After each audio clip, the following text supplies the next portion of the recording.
everyone, Corrine from the Sewing Works here, and today I want to show you how I like to approach an embroidered applique quilt by quilting it with rulers. And more specifically on this quilt, I'm going to show you some ideas on how to make these applique piece blocks look more pieced, and then we're going to talk about some echo quilting techniques around my barns. This adorable quilt pattern is called Quilt Trails, and it's a class we're doing this spring, and we have patterns available. But right now I want to show you my most favorite part, which is quilting. Let's get to stitching. This first part is going to be real simple. All you need is a straight edge ruler, or if you're really good, you can free motion this, but I like the crispness with a ruler. And if you're going to be using a ruler, make sure you put the appropriate ruler foot on your machine, the one with the high profile, so that you don't accidentally slip and get your needle on your ruler. The next thing we're going to do is just kind of look at each of these blocks, and we're going to stitch around every edge of the material. So I'll go around the blue, and then I'll go around the gray, and then I'm going to start going around the red. And if I'm really good, I might be able to jump from the red and do the blue triangles. If you can map out a way that you can get to everything with a little bit of overstitching, maybe not too much, and not have to break your threads a lot, that's always the best. So let's start in the middle here. Take a couple of locking stitches. And then we're just going to use this ruler to help us stay nice and straight on the edge of that applique. Rulering involves a lot of starting and stopping, and I do like to stop my machine when I make my corners. So this is going to give that quilt block the look of having the depth of a seam instead of just applique on top.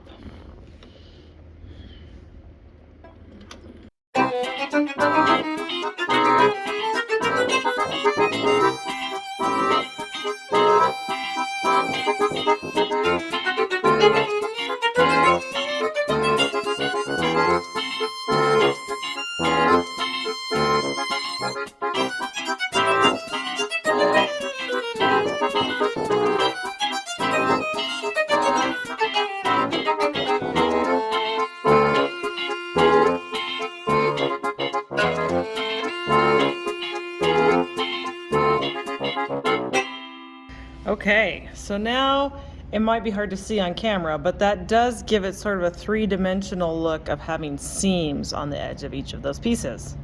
So I think I have like 23 more blocks to go, and then I'll show you how we're going to do the barns. So I ended up not liking the echo quilting I was going to show you, which I did on this block. You can see how I outlined the barn, and then I came out 3/4 of an inch with my straight ruler and echoed it.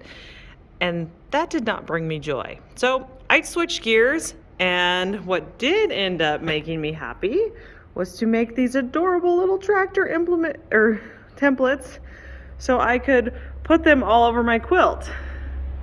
I'm going to show you how I do that in just a minute, but first I want to show you my little farm here.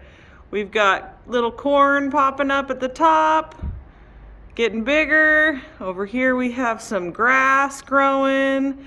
And then here's some windrows getting ready to turn into hay. And then this tractor's making hay bales.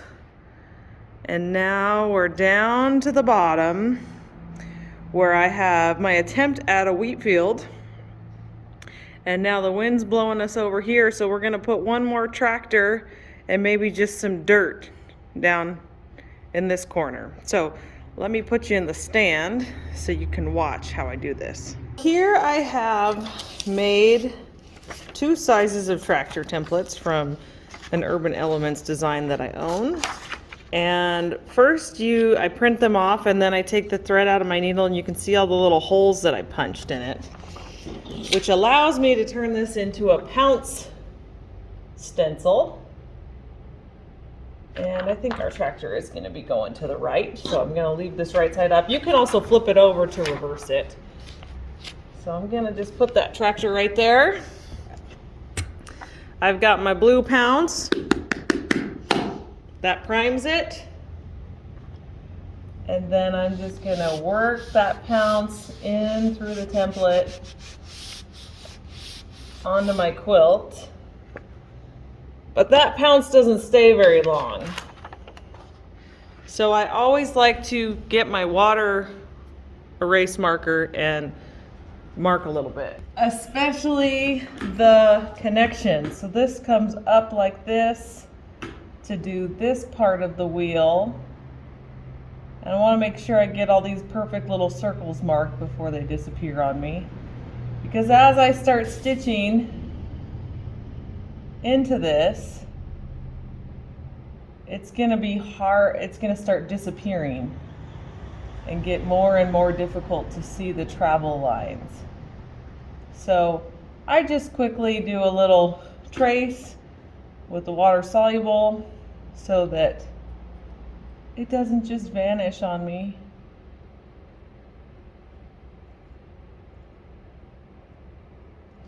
Get the seat, get the steering wheel, because all this is going to lose some of its definition once I start stitching.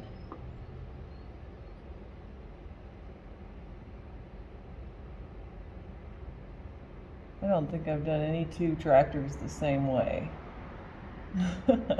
That's okay. As long as you can tell they're tractors. It turned out better than my wheat, I'll tell you that. My dad's a wheat farmer. He would be a little disappointed in my wheat field.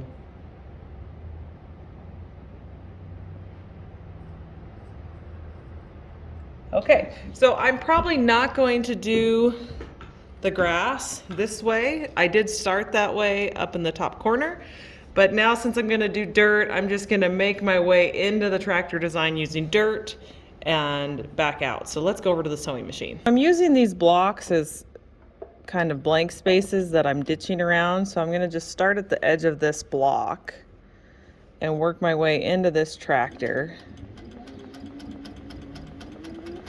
And this time we're just doing dirt. And when I get in here, I'll start making the shapes. Dirt is going to be a harder one to work my way into the middle, but I'll just make myself a travel line to get this wheel.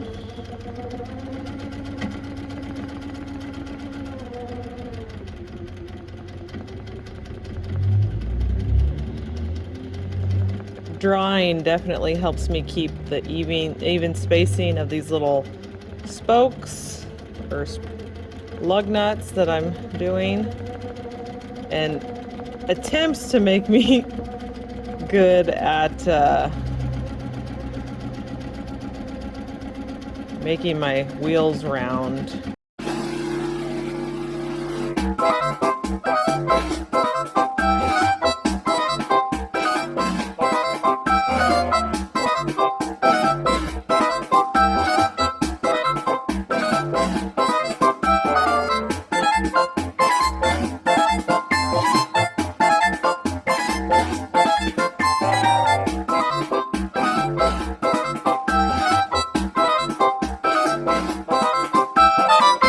So I'm just gonna keep working my little dirt rows here and finish out this corner. When I'm done with that, I will probably just do a little meander trail around these cute barns in my border, ditch on either side of this narrow border, and I think we'll be done. Well, there it is. It's all done. I have my cute little tractors. I've got lots of crops growing on my barn quilt. And I have to show you this final technique that I ended up falling into for the border. If you can see over here, I really wanted to have some kind of a motif that took you on the quilt trail, since this is called Quilt Trails. And I was able to pull it off with a quilting stitch that's supposed to look like a hand quilting stitch that I've read about, heard about, but I've never really played with it very much. So I want to show you how it works on the actual sewing machine. But let me see if I can give you a little closer look at the quilt. So, and it'll be easier once we get over there. You see how it looks like the stitching actually comes up and then disappears? pretty freaking cool. And it also looks like a little trail on a map that's, this is how you see all the quilt blocks. So let me show you how that's done. So we're gonna go to the quilting stitches, and it's these ones here that look like a fat stitch and a thin stitch, and I want 1304. And now let's talk about how that works. It calls for monofilament thread on top and then a fairly visible bobbin, so that when you are stitching, it pulls that bobbin from a stitch from the back and a stitch from the front to create this hand stitched look. When I tried to use monofilament thread, I got about a 1/2 inch here and about 2 inches there, and it just kept breaking on me. So I ended up switching to what we call Wonderfill thread, and it is wonderful. This is a 100 weight beige that's in my needle. Much more user-friendly than the monofilament. I also ended up tweaking my tension just a little bit. So this stitch has a pretty high tension already. It starts at 7.5, and I ended up going to at least 8 before I could get this to look how it should. And you know it looks how it should when you're not seeing 2 little dots. You're actually seeing 1 long stitch. So this is correct. These are not quite tight enough here. So let me show you how it works.